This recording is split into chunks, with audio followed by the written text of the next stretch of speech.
The paper I'm presenting today is the massively parallel multi-version transaction processing with Epic, um, done by some people over at the University of Toronto. So to start, this paper is on multi-version concurrency control. And so to kind of understand the problem they're trying to solve, we need to talk about online transaction processing.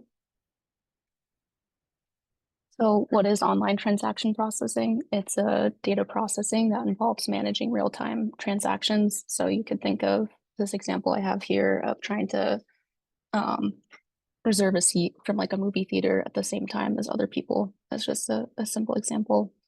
But some common applications are banking, e-commerce, airline, and retail. And so typically they handle large numbers of short, simple transactions. They're real-time processing and concurrent.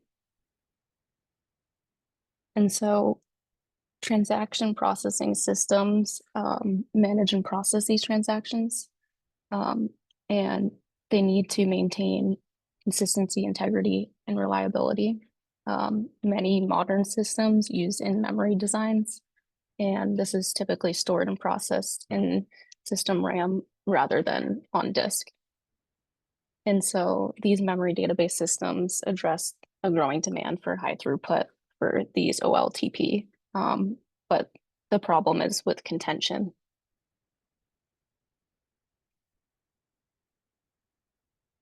And so there's kind of two main concurrency control mechanisms. There's single version concurrency control and multi-version. Single version is where each transaction operates on a single version of a data item, and they typically use locks to do that. It's really simple and easy to implement. There's less overhead compared to multi-version. And then there's serializability through these locks. Some disadvantages is that there's contention, deadlocks, and reduced concurrency. And then, like I said, the other one is multi-version concurrency control. This is where there's going to be multiple versions of each record that have their own timestamp that allow transactions to access concurrent and fast versions.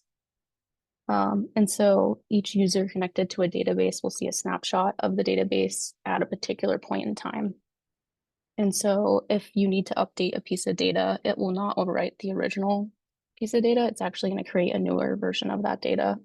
So there's multiple versions stored. So if you look at this table I have here, for example, at time 2 for object 2, T3 is deleted. But object 3, we have foo bar that's created by transaction 3. And so we still can see bar by transaction 0 at object 2 because of this versioning system.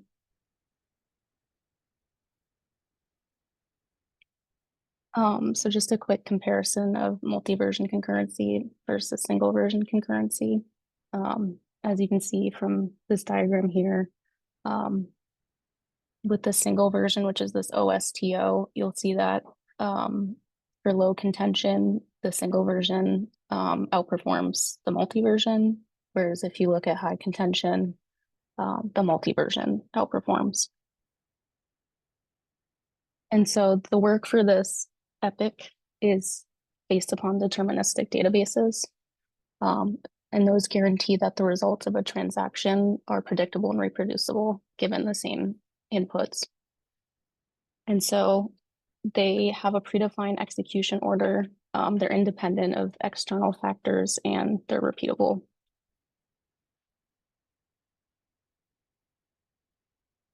So the question the authors wanted to answer is, why do multi-version concurrent have higher overheads? And so transaction ordering is determined at transaction execution time, and then write allocation versions with timestamps and versions are stored in linked lists, which will create some overhead. And then the reads search versions based on timestamp, and they have to do a backwards search from the most recent version, which will eat up some CPU. So an overview of Epic. It's the first multi-version GPU-based deterministic online transaction protocol database, and their aim is to optimize transaction processing through batched execution and using the GPU power for concurrency control and eliminating version searching. And so they claim that they outperform traditional systems under medium to high contention. And so the key techniques they're using to do this, like I said, they're processing transactions in batches to utilize high parallelism on the GPUs. And then they're allocating search versions for a batch before the transaction actually executes. And this is, they're claiming is pretty parallelizable on the GPU. So this is a diagram of their their architecture overview. And so as you can see, it's split between the CPU and GPU.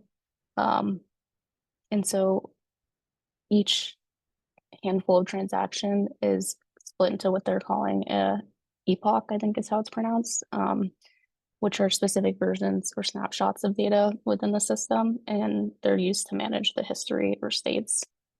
And so for the epoch implementation, they split it into an indexing phase, an initialization phase, and an execution phase.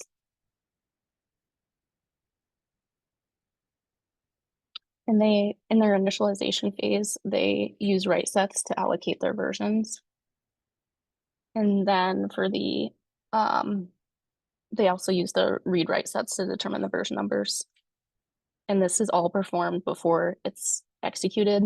And so their kind of important bit is that there's no version search needed.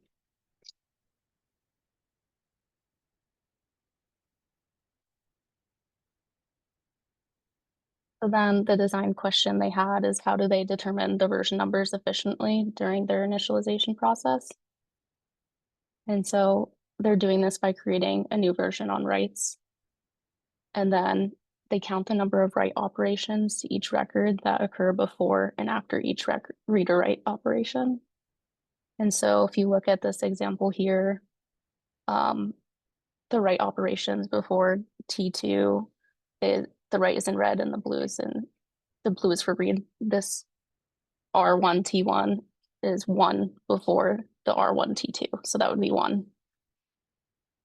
And then because of that, the version number is sequential.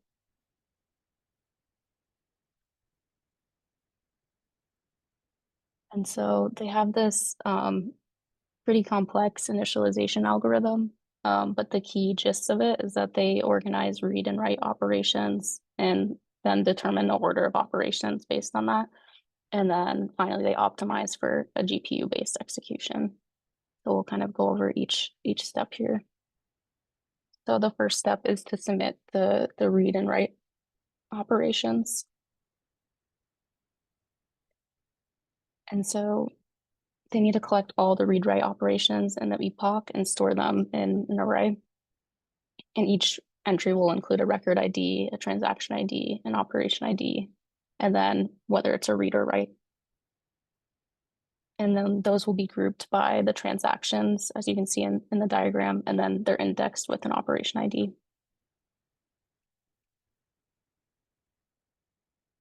So then the next step is to perform a sort on the read-write set by the record ID and the transaction ID. And then the next step after that is they take the sorted read-write set and they perform a prefix sum of the writes segmented by the record ID.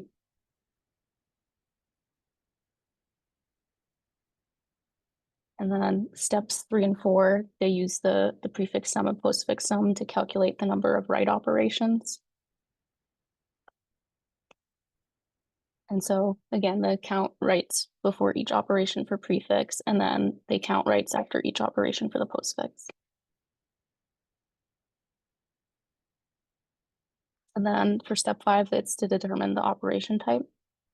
So they have this concept of the previous version, the current version, and the temporary version, which are all based on the writes before and after. And then they have these rules around it to to read from a previous version if no write is preceding it. And then for the current version, it'll the read write from the current version if no write follows it. And then this last bit is the temporary version if a write exists in between that, like you can see in the diagram here. And then the next step is the count of the temporary variables and the writes of those. And so they'll do another prefix sum, but this time over all the operations to count the number of temporary writes before each operation. And then finally, they need to calculate the read and write locations. And so they're using these temporary writes to do that here.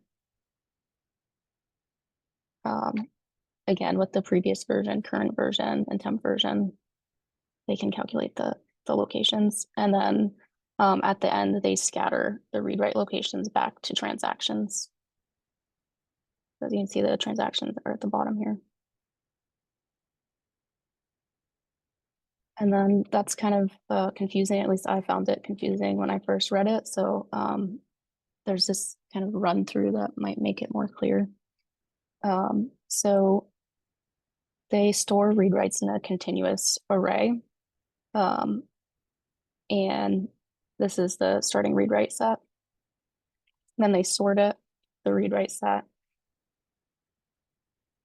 After the sort operations are grouped by the record they operate on, for example, like the 3 operations on transaction 1 are scattered to like the 3 groups of R1, R2, and R3.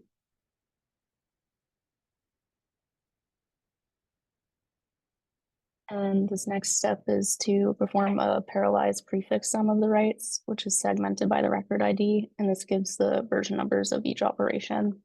So for row 1, for example, since there are 2 writes for T2 and 1 for T4, the version numbers increment in the corresponding output. And then the next part is to allocate the versions based on the version numbers and use the arrows in blue and red to represent the read and write access to the versions. And so if you look at row 1, for example, the first read happens before the first write to the row. So it should read from the previous epoch. And that's how we know that version 0 from record 1 is from epoch 0. And then there are 2 writes, the T2 and T4 to the record 1. And so you can create version 2 in this epoch in version 1. And then the transaction 3 reads after transaction 2. So it reads from the version created by transaction 2.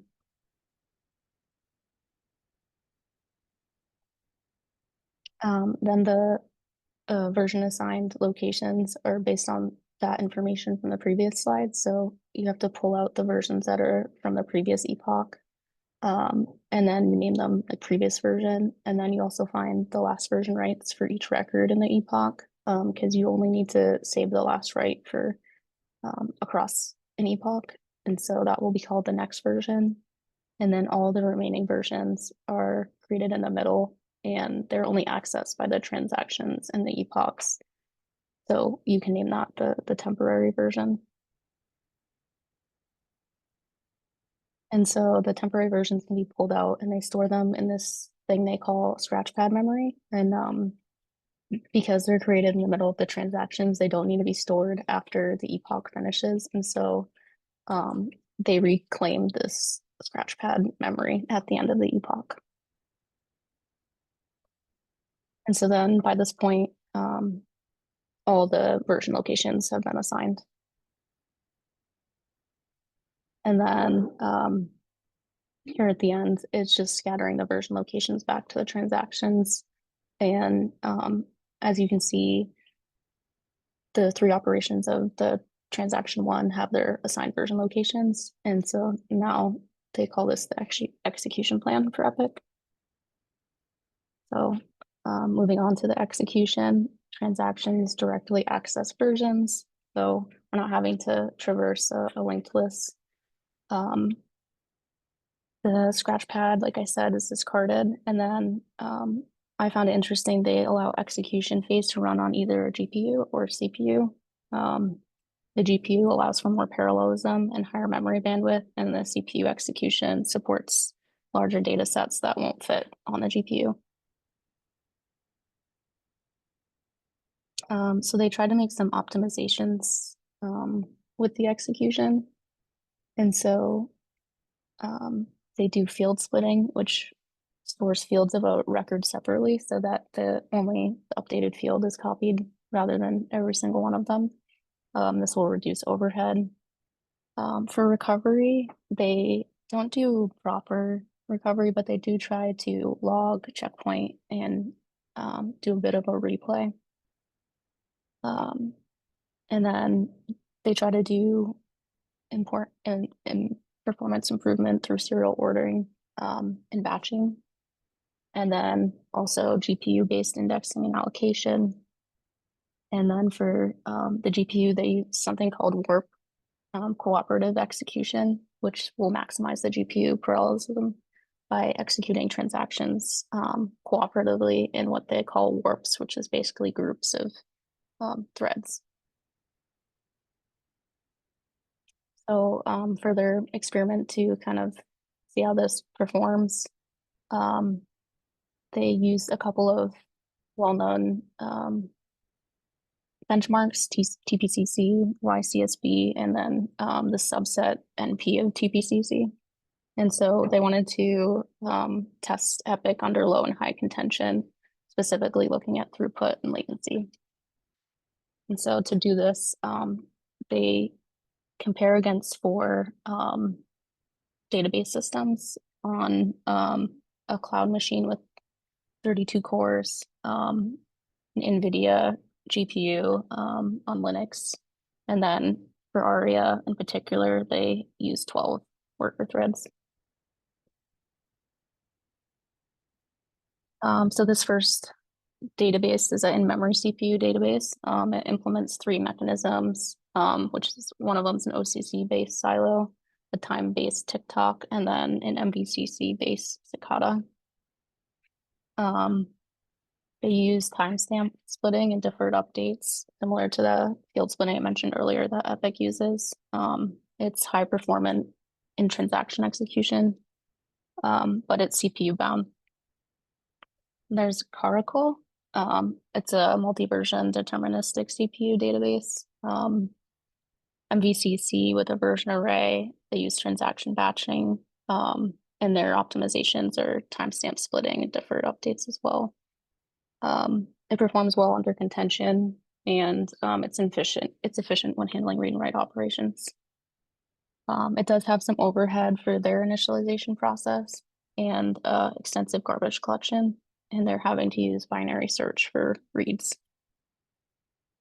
And there's this Doc0. This is a single version GPU database. It's lock-based concurrency control with GPU co-execution. It's, I think, one of the only other ones that does CPU and GPU. Its strengths is that it's GPU based and they have commutative updates. It doesn't allow the readers to share lock, and batching by transaction type restricts the full TPC benchmarking. And then the last one's ARIA. It's a deterministic database with CPU execution. It executes all transactions in a batch against a snapshot of the database from the previous epoch. And then for determinism, it uses the transaction ID ordering to abort conflict transactions and deterministic recording to reduce any aborts. They also use timestamp splitting for optimization. I'm going to kind of skip over the overviews of the benchmarks. I think a lot of people are familiar. And just get to the performance evaluation. So they also did a runtime evaluation, which they break down per epoch runtime for Epic running on TPCC with both CPU and GPU execution modes. And so kind of the key insight here is that the initialization time is consistent for both their low and high contention levels. The GPU executes much longer under high contention due to the reduced GPU utilization for transaction dependencies. And then the data transfer from GPU to CPU takes up a lot of time.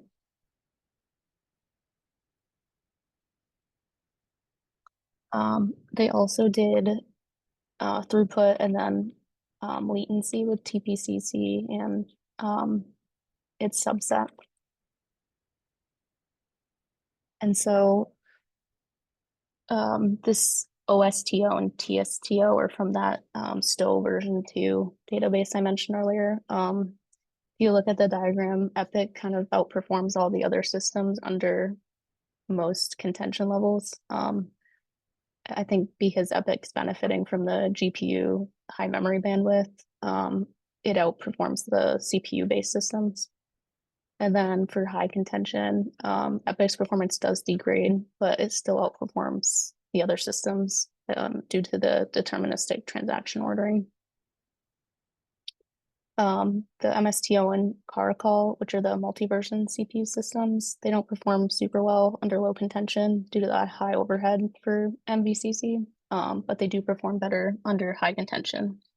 And then for the single version system, it struggles under both low and high contention because of the lock-based concurrency control.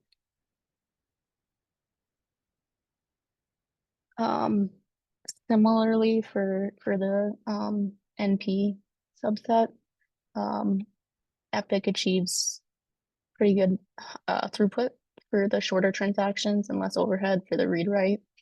And then for high contention, it drops more gently compared to the other systems because of the shorter transaction lengths. For the GACO, it performs poorly under all contention levels, probably because of the transaction batching. And then overall, Epic is stronger in the TPC NP subset compared to TPCC due to the shorter transaction length. And then for the YCSB, which is Yahoo's cloud serving benchmark, it performs well for the version A, but under high contention, its throughput significantly drops due to the long dependency chains. And then for the B, which is a read heavy, it performs well in read heavy workloads with higher throughput at the low contention. At high contention, its throughput decreases moderately due to increased synchronization overhead. And then for read only, it has high throughput due to the GPU's high memory bandwidth. And then for the version F, it experiences similar performance drops as in the version A for high contention.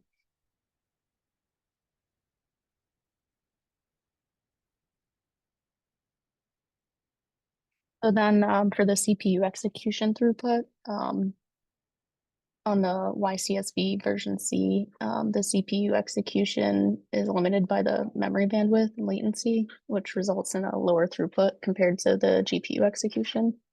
There is a slight improvement in throughput for high contention due to the cache locality under like a medium contention. And then the GPU significantly outperforms the CPU. And then for the version F on low contention, it's bottlenecked by memory bandwidth, and it struggles to match the GPU. And for high contention, both CPU and GPU achieve similar throughput, but Epic's multi-versioning gives it an edge to outperform some of the other ones. And so similarly for TCC and NP, for single warehouse, it achieves higher throughput than the GPU on the CPU version, but under low contention. And then the GPU version, it struggles to utilize the parallelism, so it's not as good. For multiple warehouses, the GPU execution outperforms the CPU because of the higher level of parallelism. And then under low contention, its CPU execution outperforms the OSTO and TST. And then under high, it outperforms OSTO by 6.2 times and TSTO by 7.9. And latency. So for small epoch sizes, Epic has higher latency. And Aria has a similar latency as Epic. For large epoch sizes, after roughly 2 millisecond average latency, Epic outperforms other systems.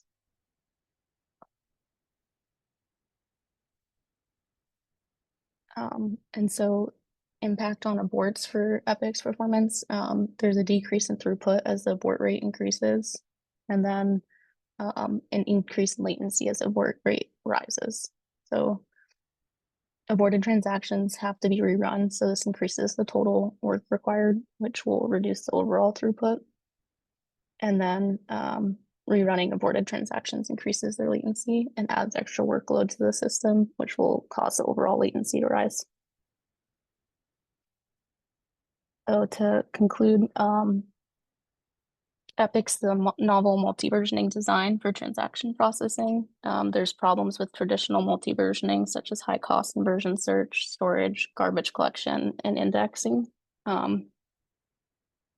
Epic was born out of these problems to try to solve these issues. It utilizes predetermined transaction order and known read-write sets to eliminate the search. It reduces version allocation, garbage collection, and index overheads through efficient caching. And the design is parallelizable and enables transaction processing acceleration over GPUs. And so their results show that it performs well under both low and high contention and outperforms the existing systems. And that's it. If there's any questions or any comments.